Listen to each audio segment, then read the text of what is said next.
Hey there, subscribe to my channel, and also press this bell icon so you never miss any new updates, cause whenever we upload new video you will get a notification on your phone. In this test, you will hear a number of different recordings, and you will have to answer questions on what you hear. There will be time for you to read the instructions and questions, and you will have a chance to check your work. In the IELTS listening test, the recordings will be played once only. The test is in 4 sections. At the end of the test, you will have 10 minutes to transfer your answers to an answer sheet. Now turn to Section 1.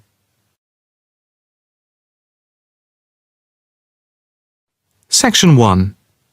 You will hear a male student talking to a union representative about placing an advertisement to sell a laptop. First, you have some time to look at questions 1 to 5.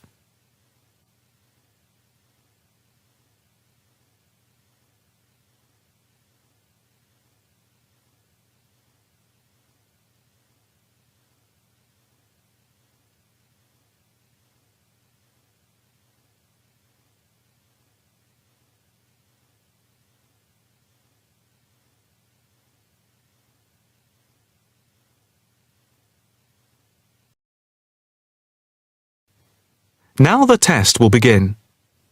You should answer the questions as you listen, because you will not hear the recording a second time.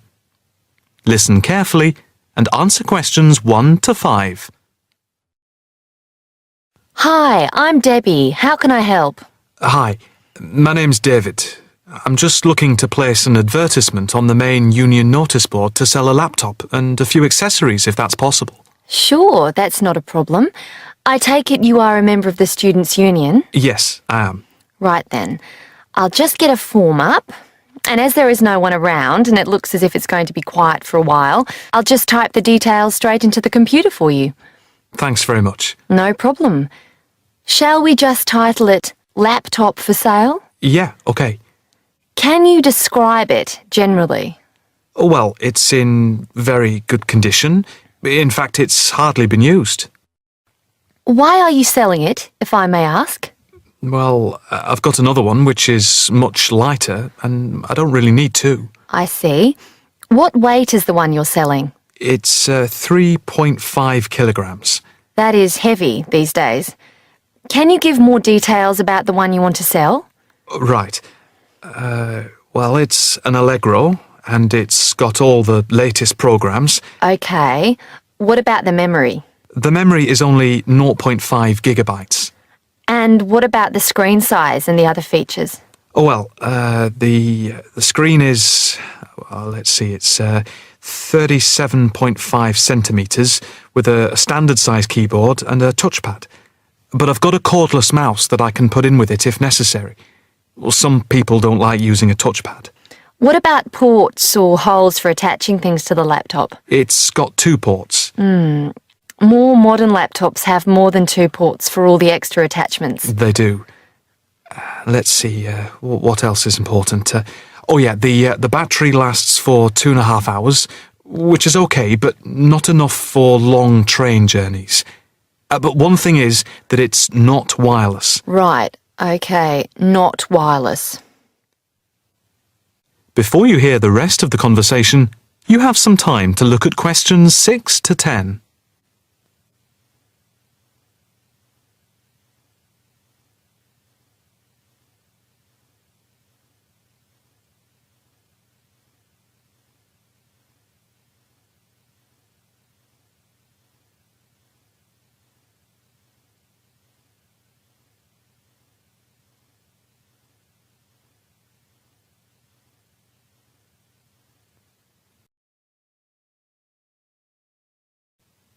Now listen and answer questions 6 to 10. Anything else I can put on the advertisement?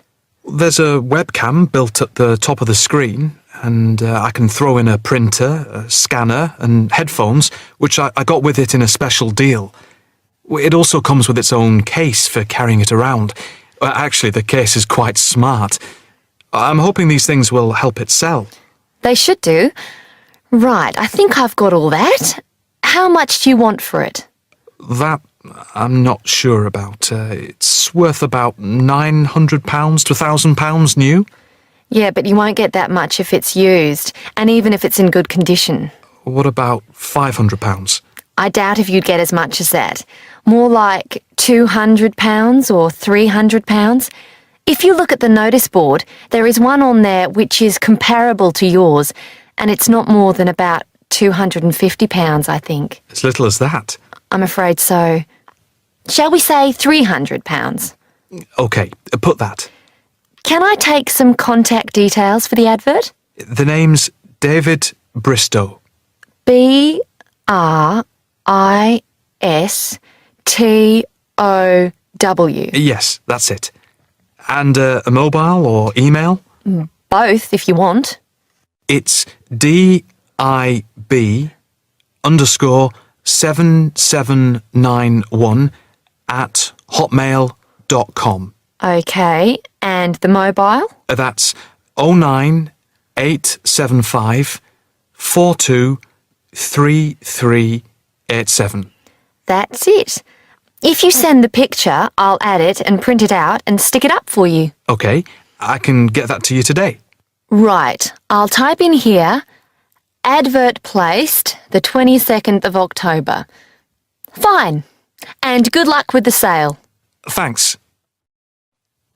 That is the end of section 1. You now have half a minute to check your answers.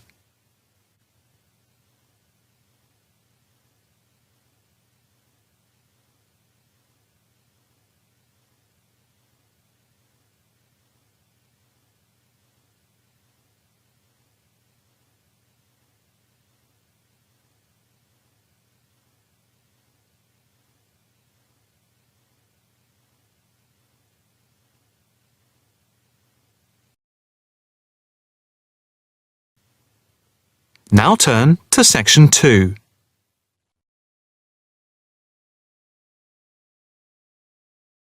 Section 2. You will hear a talk at an open day at an alternative health club. First, you have some time to look at questions 11 to 15.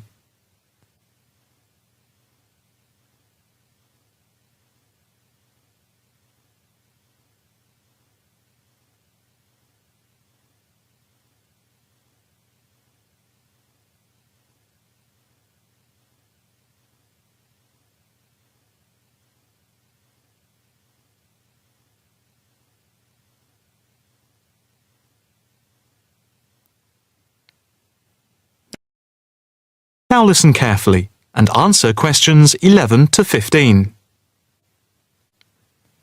Good morning and welcome to the open day of our new alternative health club here at Chelsea Bridge. I have to say it is very pleasant to have so many people turn up.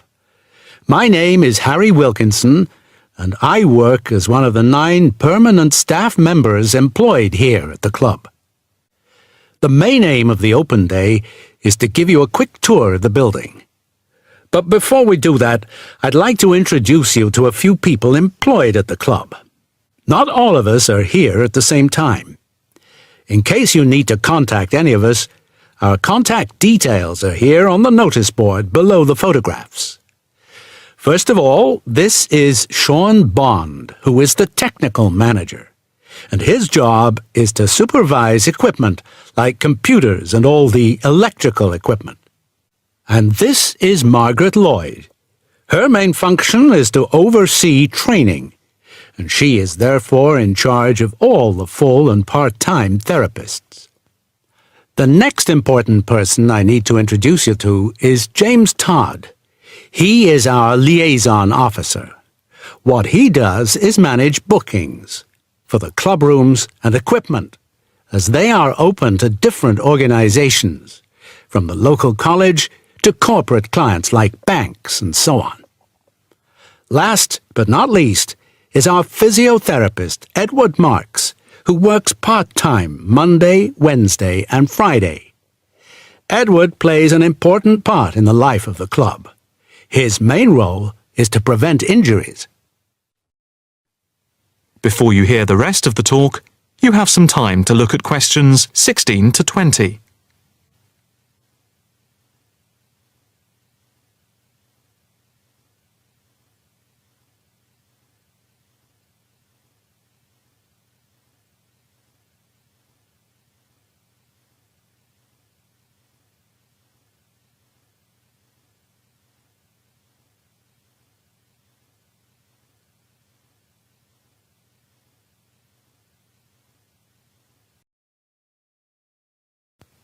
Now listen carefully and answer questions 16 to 20.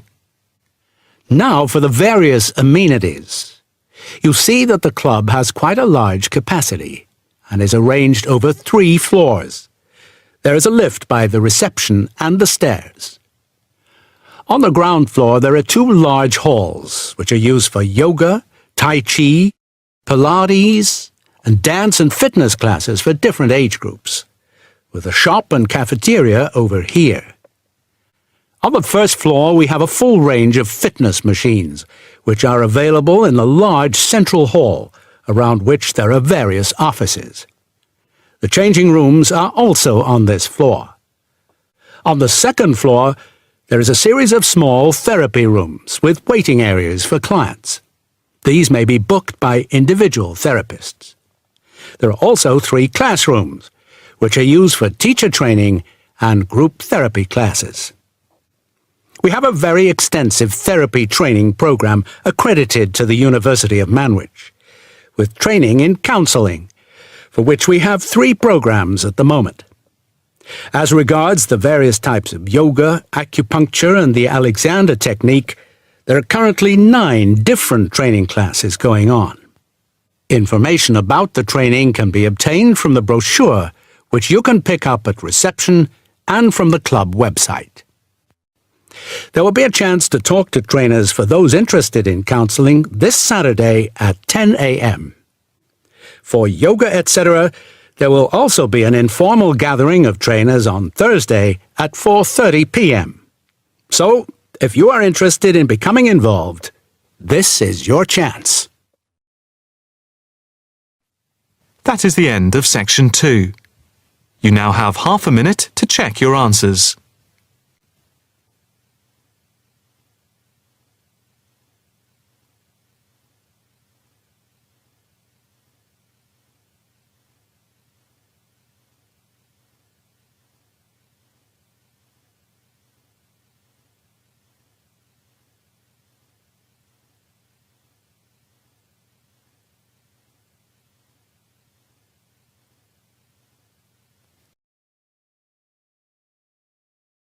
Section 3. You will hear 3 students discussing a programme of activities for new students at a college. First, you have some time to look at questions 21 to 26.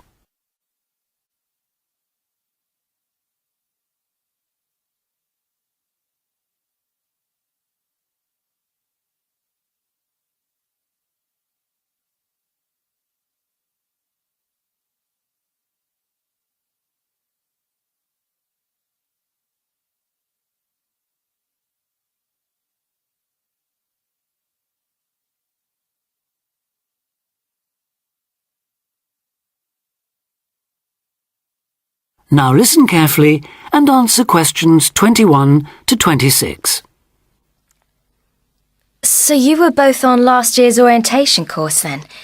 How did it go? I loved it. The activities were well organised and I met people from all over the world. Yes, it was useful. And you think I should sign up for this year's course? Yes, definitely. Apart from being fun, it really does prepare you for all the things you have to do in your first couple of weeks.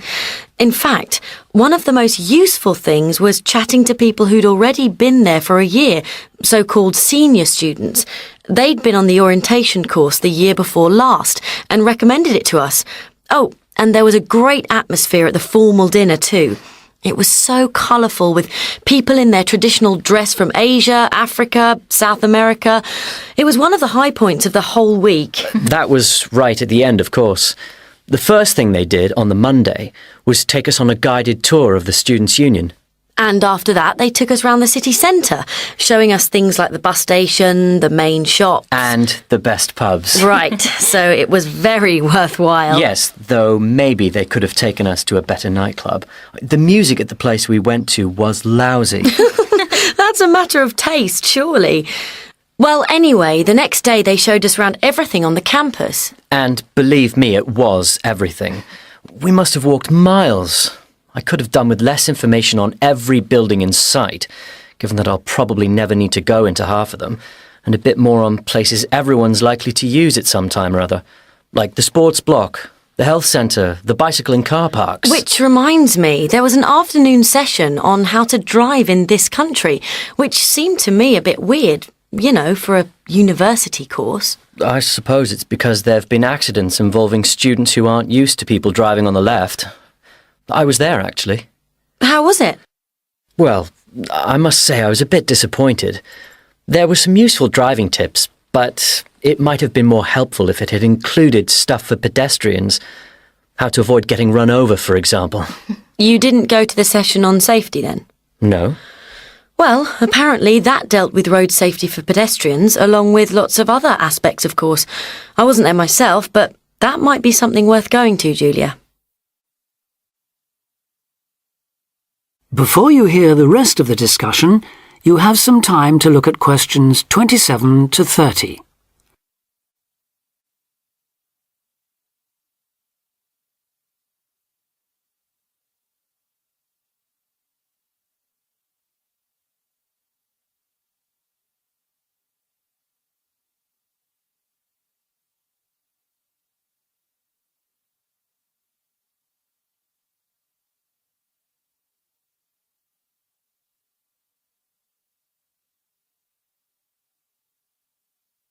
Now listen and answer questions 27 to 30. I like the sound of the whole thing. Tell me, what's the accommodation like? Do you have a room to yourself or do you have to share? What do you have to take with you?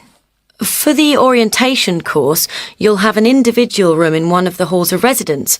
That'll be a different hall from the one you're booked into for the year, but they're both on the campus, so you won't have far to go. And you won't have to take much with you. The room will have chairs, table, wardrobe, bed, mattress, blankets, sheets and so on. Take a warm coat or jacket, though. It may well rain, and it's unlikely to reach even 20 degrees in late September. But it shouldn't drop below about 10, at least during the day, which is something, I suppose. Right. Now I know they can't do much about the weather, but did you have the feeling that they were looking after you on the course? Yes, we did. There were some little touches that showed they'd thought about what it was like to be starting a course of study abroad. Such as? Well, it's just a small example, but they gave us free email access to contact people at home. 30 minutes, if I remember correctly. Actually, I think it was 20. Yes, you're right. I was on for over half an hour and paid for an extra 10 or 15 minutes. Not that it was much. Emails don't take long to write anyway. No, they don't. So, just one more thing. The timetable. When does the course actually start and finish? Well, a lot of people get there on the Sunday, though you'd have to find a room for an extra night, as the course accommodation is only booked from the Monday, when things get going. Then they'll keep you busy all week until the dinner on the Friday. And that's it, is it? Yes, there's nothing after that. Though most people stay over till Saturday, partly to recover from the party, but also because they can then move straight into their permanent rooms. I think I'll do that. Well, thanks a lot for all your advice. I'm sure I'll enjoy the course. I wish I could go on this year's too. That is the end of section 3. You now have half a minute to check your answers.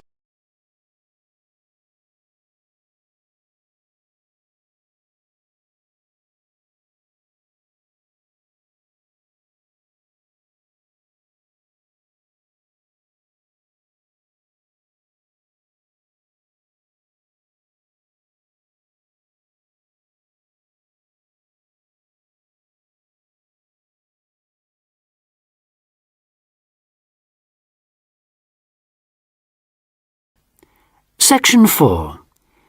You will hear part of a lecture about fireworks. First, you have some time to read questions 31 to 40.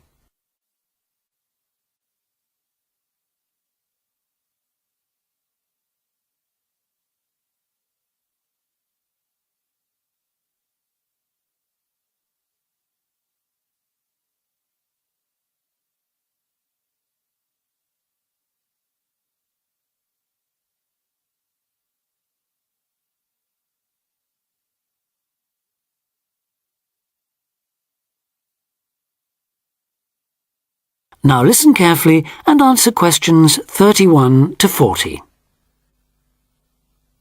Good afternoon, everyone, and welcome to this short talk on the subject of fireworks.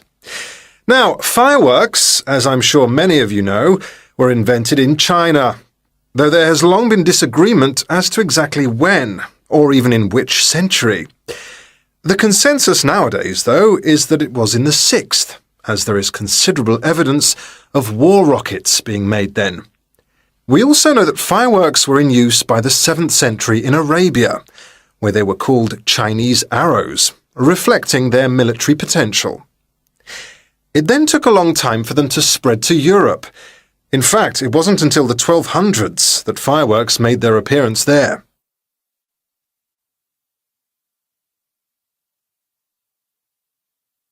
The basic ingredients of fireworks have changed little to this day.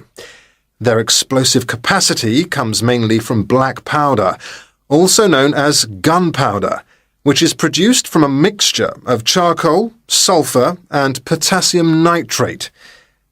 A modern aerial firework, the kind used nowadays in big public displays, not the small rocket type that you might remember from your childhood, is normally made in the form of a shell, often a sphere about the size of a peach. Inside the shell are a number of stars, surrounded by black powder, and running through the centre of the round shell is a charge that makes the firework explode when it reaches the desired altitude. This is known as the bursting charge. When this explodes, it ignites the outside of the stars, which begin to burn with bright showers of sparks. Since the explosion throws the stars in all directions, you get the huge sphere of sparkling light that is so familiar at firework displays. A shell of this kind is launched from a 75mm diameter mortar, which in some ways resembles the type used by the military.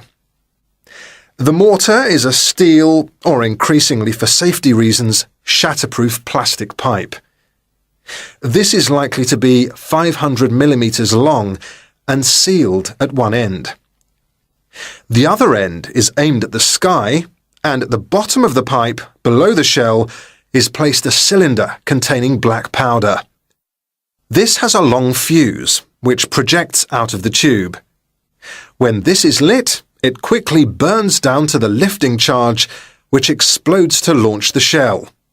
In so doing, it also lights the shell's fuse.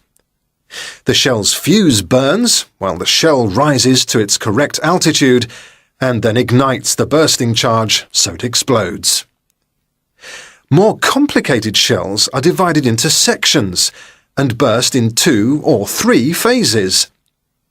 Shells like this are called multi-break shells. They may contain stars of different colours and compositions to create softer or brighter light, more or less sparks, etc. Some shells contain explosives designed to crackle in the sky, or whistles that explode outward with the stars. The sections of a multi-break shell are ignited by different fuses, and the bursting of one section ignites the next. The shells must be assembled in such a way that each section explodes in sequence to produce a distinct, separate effect. The pattern that an aerial shell paints in the sky depends on the arrangement of stars inside the shell. For example, if the stars are equally spaced in a circle, with black powder inside the circle, you will see an aerial display of smaller star explosions equally spaced in a circle. To create a specific figure in the sky, for instance a heart shape, you create an outline of the figure in stars inside the shell. Then you place explosive charges inside those stars to blow them outward into the shape of a large heart. Each charge has to be ignited at exactly the right time, or the whole thing is spoiled. Many other shapes have particular names, like the willow. This is formed by stars that fall in the shape of willow tree branches, spreading a little to the side and then downwards. The high charcoal composition of the stars makes them long burning, so they may even stay visible until they hit the ground. The ring shell is fairly basic. It is produced by stars exploding outwards to produce a symmetrical ring of coloured lights. More complex is the pattern created by the palm, which contains large comets or charges in the shape of a solid cylinder. These travel outwards, explode and then curve downwards, like the limbs of a palm tree. The serpentine, the last one for now, is different again. When this one bursts, it sends small tubes of incendiaries scattering outwards in random paths, which may culminate in exploding stars. It can be quite spectacular. That is the end of part 4. You now have half a minute to check your answers.